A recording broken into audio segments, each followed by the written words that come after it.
Welcome to the Mortgage Heroes Weekly Podcast. I'm Andy Cruz here in business development. And I'm Will Flores, your VA loan specialist with Mortgage Heroes. Okay, well, Memo, we are already 2 months into the new year. 2 months have already gone by. It's like, seems like it was just yesterday that Unreal. it was New Year's, but it's already 2 years done. 2 years done? 2 years? 2 years done. It feels like 2 years. No, it actually felt really quick.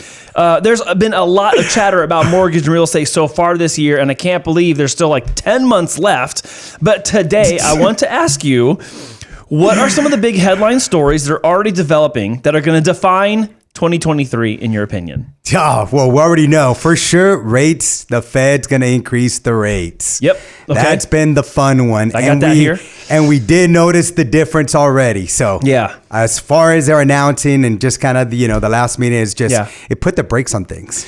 It totally has. What's interesting, though, is that the first initial hikes were March of 2022.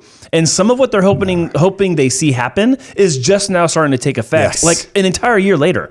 So what's also startling to me in that case is that it's taken like a year for certain things to take full effect, which means if they're still making changes now, I have to realistically think that it's going to be a year before those take full effect too. Yeah. Am I right or wrong? No, you're absolutely right. I mean, I have this grin and this smile, not because I'm enjoying these last 2 months, right? Yeah. But all I can do is, Andy, we can do is just laugh about it and then just know that there is light at the end of the tunnel, right? And so we got to get these certain situations fixed first before we can start, getting those, making improvements. And I think it's different. We're not making light of it, but it's like we got to enjoy something along the way because there are still people that are taking advantage of the market, opportunities that are coming to them. I talk about this a lot in Monday Mortgage Minute where it's like, hey, there's a lot less competition right now. Selectively, depending on where you're looking, what you're looking for.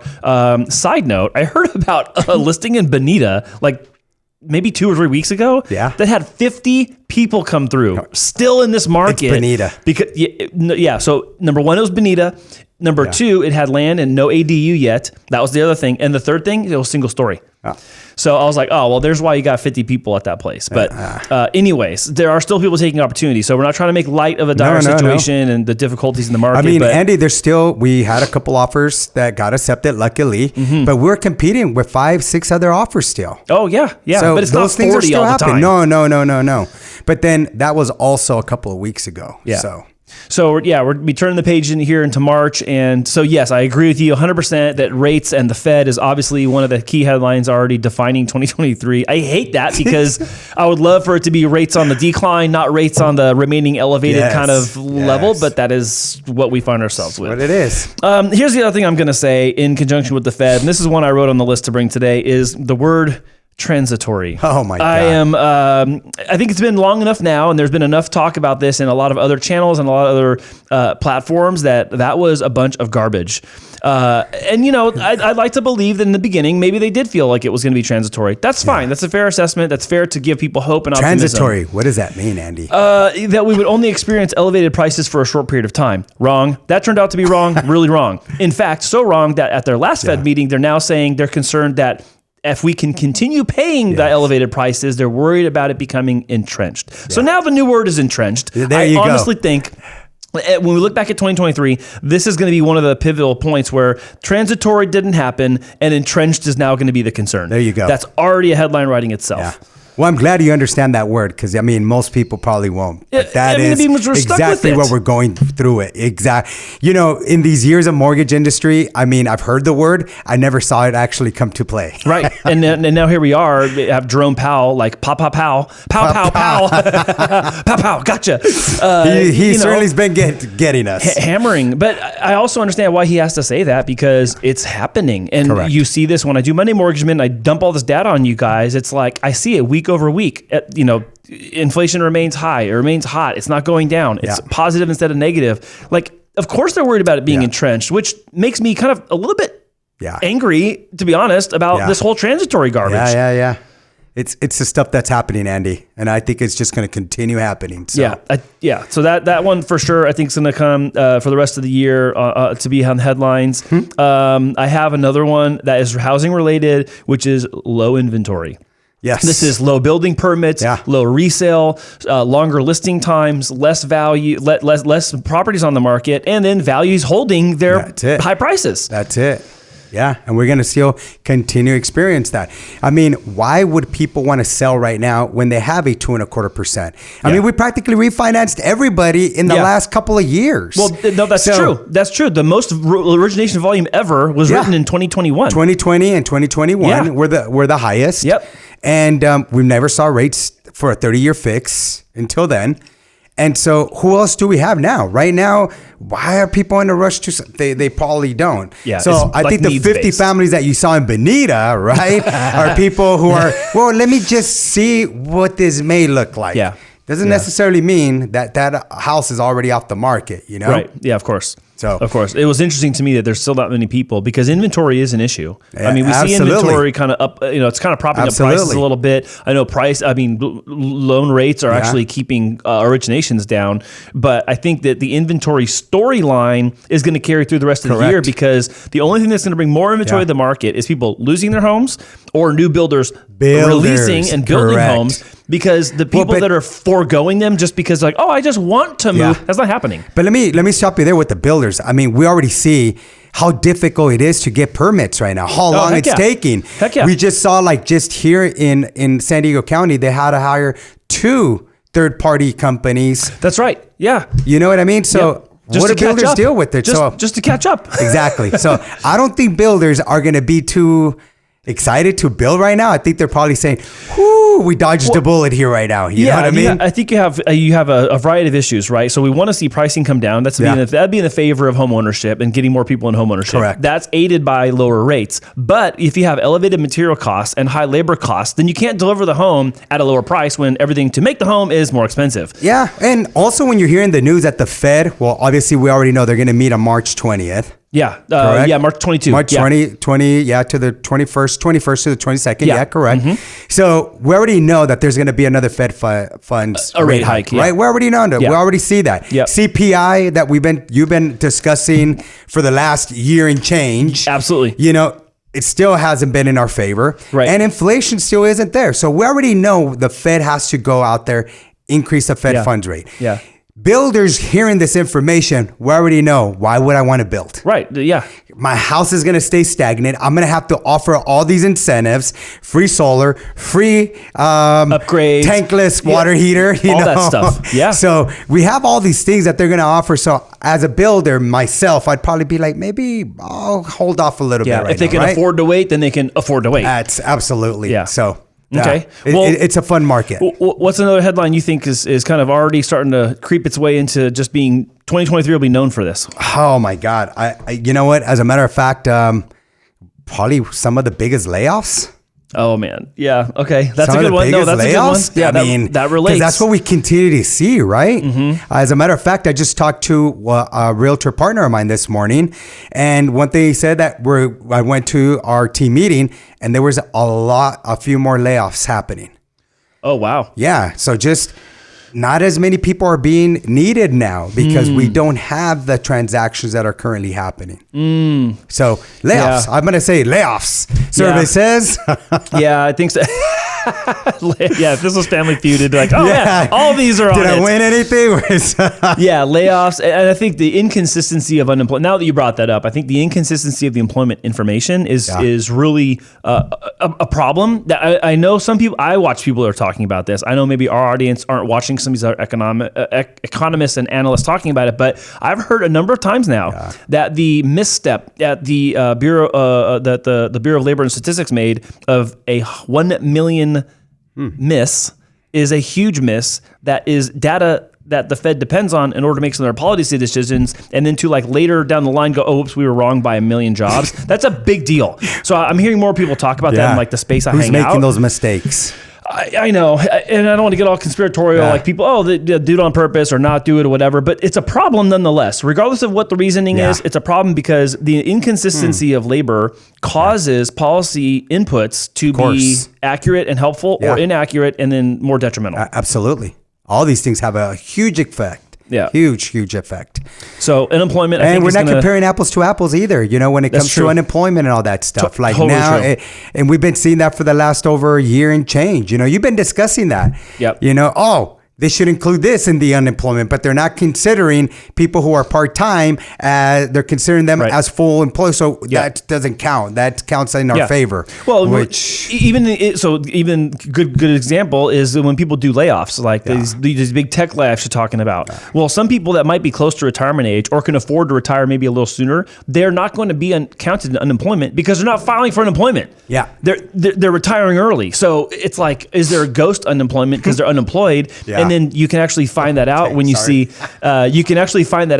see the labor participation rate go down. You're like, oh, these are people that exited the labor force. They're not unemployed, but man, they are definitely laid off. Yeah. So contraction in the labor market, very good one. I have an opportunity. Can we talk about it? Yeah. Can I say sorry for my hydraulics here right now? No, you're okay. You're okay. I thought it was my old car, and I had to put the hydraulics. Hey, you know what's super cool about your chair doing that right now? It's like a great demonstration of what we want inflation to do. If we can get costs to go down that low that fast, that'd be amazing. For those of you who are only listening, Memo almost fell out of his chair, and the hydraulics just like sank him about a foot in a second. It was great. I want to talk about something positive. I think there's maybe some optimism in the air about, and this is super high home equity and reverse mortgages. I know we're going to do a whole show about this, and this is not a prelude to that. However, I think this is going to be one of the stories, not just for this year. I think this is the seeds. Like I was saying to someone yesterday, we're planting the seeds now for what 2024 and 25 are going to look like because home prices are still high. There's tons of equity. The market is not favorable for older people who are taking forward mortgages. I think reverse is going to be the game. Absolutely. I mean, and we already see what's happening with Social Security. We hear a lot of people's, their CalPERS actually maybe not even being there.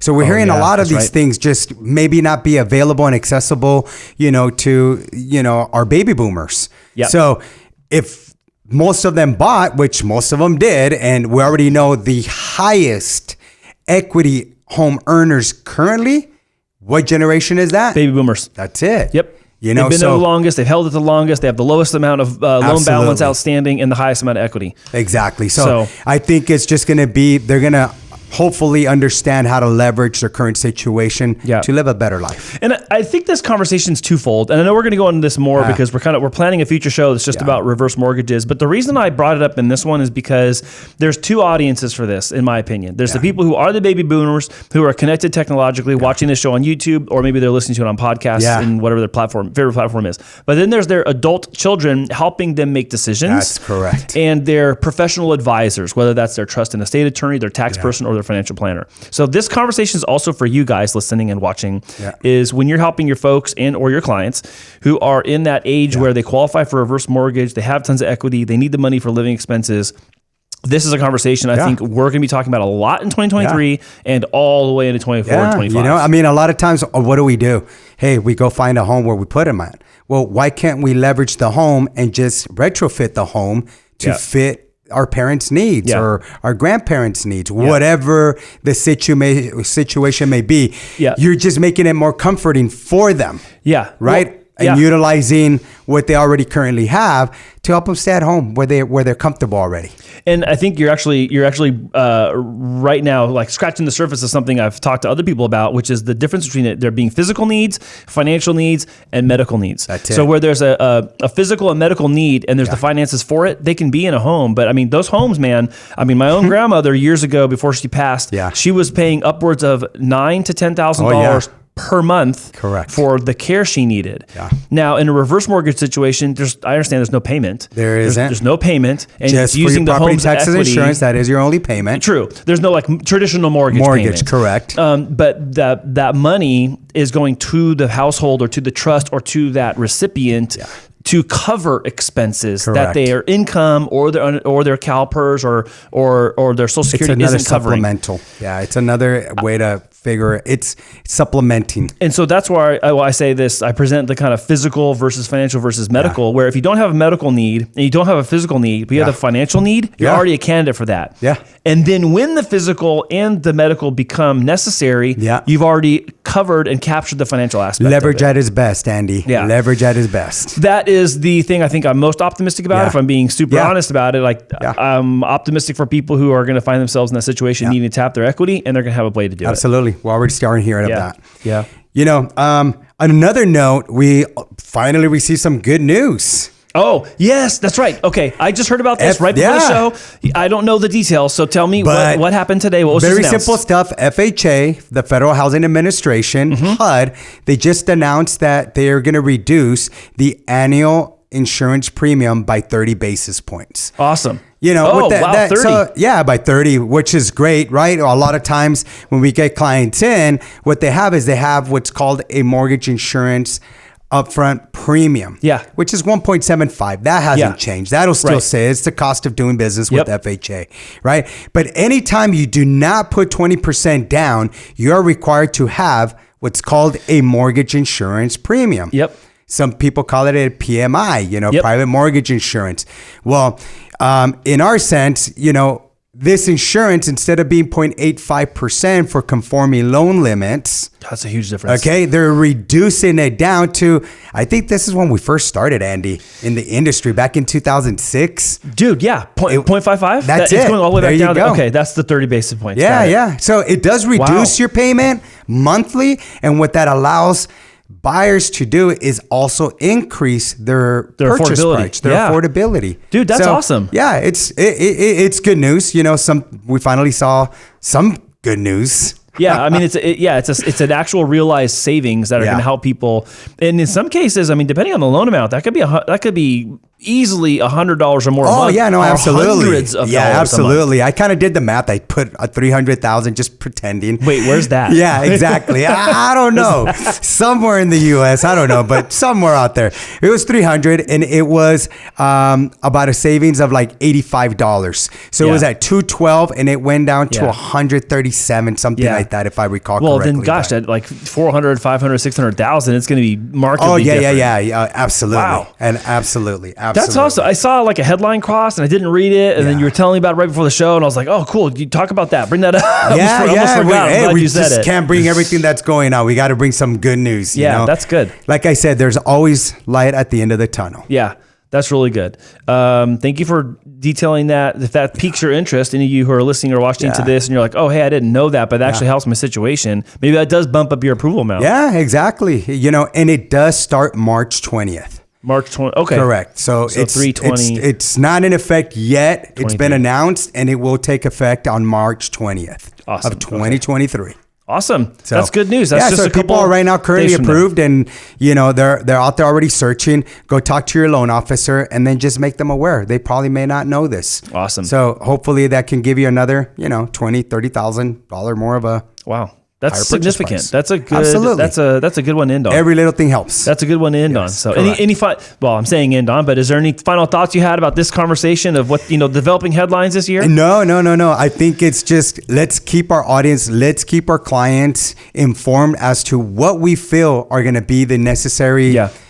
Not necessary changes, but what's necessary for them to know of what changes are going to come and play this year. Well, it's going to be fun. You've been saying since last year, the 3 Ps, right? Prepare, predict, and persevere. Cool. And I think we got to carry that theme through this year too, because all these things we're talking about at the front end of the show, even though we have some optimistic stuff at the tail end of the show, the preparation is always going to be in your favor. Yes. Or you're always going to put yourself in a better position when you're prepared. And then when you can predict what's happening, you're listening to us, you're talking to us, you're having actual conversations with us about your situation. That helps you kind of have a better sense of the land, a better lay of the land, as they say. That's it. And then just persevering through it. Like you might be making decisions now that maybe feel uncomfortable or unpopular to your budget or your personal situation. But you look back at this 5 years, 10 years, 15 years, you're going to be in the rearview mirror looking at, wow, I'm glad I did that then versus waiting. So they always say knowledge is power, right? Yeah. Only when applied. That's it. Well, I'm thinking you made a really good comment about the baby boomers earlier. Yeah. And, I'm thinking, 15 years ago, they probably made an uncomfortable decision. And maybe they didn't think, they weren't totally confident or not confident, but like maybe they weren't totally convinced that they're making the right choice at the right time. But now you go 15 years later, I bet they're okay about the choice. Yeah, now I'm all ears. Yeah. You know what I mean? Everybody's situation is different. So hold on to hope. Don't lose hope. Stay hopeful. Stay hopeful. Make hard choices. Yeah, that's it. Choose your heart, right? That's it. You're going to have to do hard things. Pick which hard thing you want to do. And make sure you're asking questions, right? Because it can cost you. If you don't, it doesn't cost you a penny to ask, but it costs you thousands for not asking. That's it. It doesn't cost you a penny to ask a question. So DM us. Let us know what you guys need, what questions you may have. we're here to be a resource and point you in the right direction. Yeah. This is a good call. This is a good call. Do we have a call? There you go. It's a good conversation. Each other right now. Yeah. Brian's not here. So I'm like, I want to look over here. I'm like, hey, where's Brian? He's not here. Yeah. Just like to ask my mom how to write a sentence with green, pink, and yellow, right? Here we go. In English. Here it comes. So yeah, she said that the teacher asked her like, hey, please tell us your sentence. And she goes, I heard the phone go green, green. I pinked it up and said yellow. So here we are on this call, right? And that's the show. Thank you everybody for watching the Mortgage Heroes Weekly Podcast. We appreciate you guys, and we'll see you again next week. Sure do. Good show. Yeah.